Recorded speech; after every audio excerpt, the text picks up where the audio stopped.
শামসুনার হলের এক স্টুডেন্ট, উনি এসে হচ্ছে কল্পনা চাকমা এবং বেগম রোকেয়ার চেহারাটাকে আর কি উনি মুছে দেওয়ার চেষ্টা করেন কালো স্প্রে পেইন্ট দিয়ে।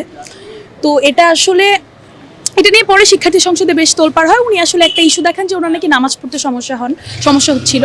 তো তখন অন্যান্য যারা আছেন হলের, যারা নামাজ পড়েন রেগুলার, তারা এসে বললেন যে আমাদের তো কোনো সমস্যা হয় না আপু।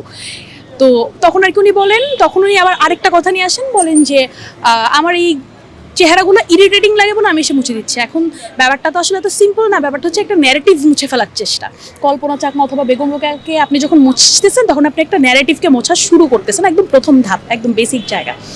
তো এটা আমরা চিন্তা করি, আমরা সবাই ঢাকা বিশ্ববিদ্যালয়ের শিক্ষার্থী, এখানে আমরা এটা চিন্তা করি তৎক্ষণাৎ যে আমাদের উচিত এই গ্রাফিতিটাকে রিভাইভ করা। কারণ দেখেন, এই যে আমি বিশ্ববিদ্যালয়ে যিনি আর কি বিশ্ববিদ্যালয়ে মানে এই হলে থেকে বেগম রোকেয়া চেহারাটা মুছতেছেন, উনি তো এই বিশ্ববিদ্যালয়ে পড়তে পারতেন না যদি না বেগম রোকেয়া থাকতেন।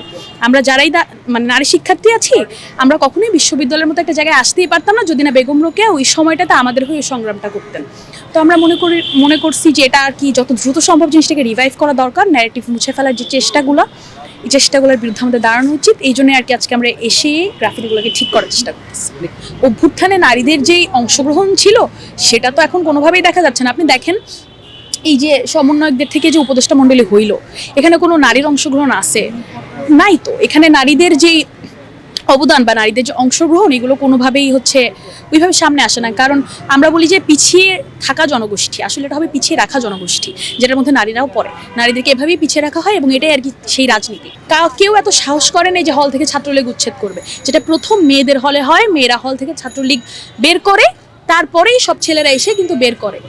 এখানে আসলে হিসাব করতে গেলে অবদান কম বেশির অনেক কথাই চলে আসতে পারে, সেটা না। কিন্তু যার যতটুকুর অংশীজন, এই গণ অভ্যুত্থানের অংশীজন যে যতটুকুর, তাকে ততটুকু আসলে দেওয়া উচিত, যেটা দেওয়া হচ্ছে না। ওই যে বললাম, পিছিয়ে রাখার যে রাজনীতি, সেটা আর কি হচ্ছে।